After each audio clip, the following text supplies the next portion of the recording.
దైవన్యాయం, పునర్జన్మ నియమం. మీరు పునర్జన్మ నియమాన్ని నమ్మవచ్చు, నమ్మకపోవచ్చు. కానీ ఈ జీవితమే మానవుడి ఉనికికి మొదలు తుది అయినప్పుడు దైవన్యాయంతో జీవితపు అసమానతలను గురించి సమాధానపడడం అసాధ్యం. ఒక మనిషి సంపన్నుల ఇంట్లోనూ, మరొక మనిషి కేవలం ఆకలితో చావడానికే అన్నట్లుగా దారిద్ర్యంతో బాధపడే కుటుంబంలోనూ ఎందుకు పుడతారు? ఒక వ్యక్తి 100 ఏళ్లకు సరిపడా ఆరోగ్యంగానూ, మరొకడు ఎప్పుడూ రోగాలతో బాధపడుతూ ఎందుకుంటారు? ఎస్కిమోలు చలి ప్రదేశమైన ఉత్తరంలోనూ, ఇతరులు జీవించడానికి, కష్టపడటానికి అనుకూలమైన సమశీతోష్ణ ప్రదేశాలలో ఎందుకు జన్మిస్తారు? కొంతమంది పసిపిల్లలు ఎందుకు గుడ్డివాళ్లగానో లేదా చనిపోయి పుడతారు? ఎందుకు ఎందుకు ఎందుకు? మీరే దేవుడైతే అలాంటి అన్యాయమైన పనులు చేస్తారా?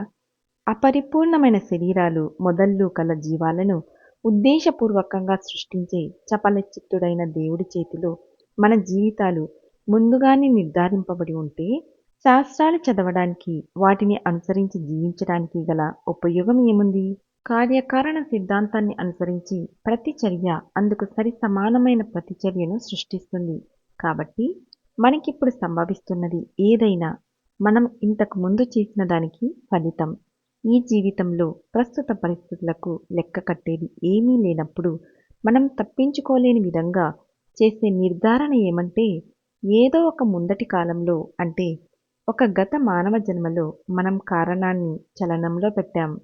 మీ బలమైన విపరీత ధోరణులు, వ్యక్తిత్వపు ఇష్టాయిష్టాలు ఈ జన్మతో ప్రారంభం కాలేదు.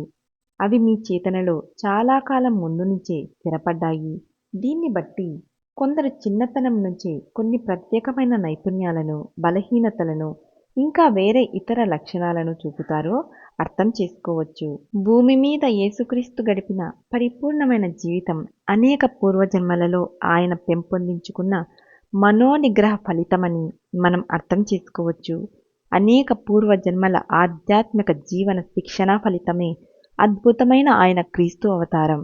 ఆయన అవతారంగా ఒక కారణ జన్ముడిగా ఎందుకయ్యాడంటే, అంతకు ముందు జన్మలలో ఒక సాధారణ మానవుడిగా ఆయన శారీరక ప్రలోభాలను ఎదుర్కొని జయించాడు కాబట్టి.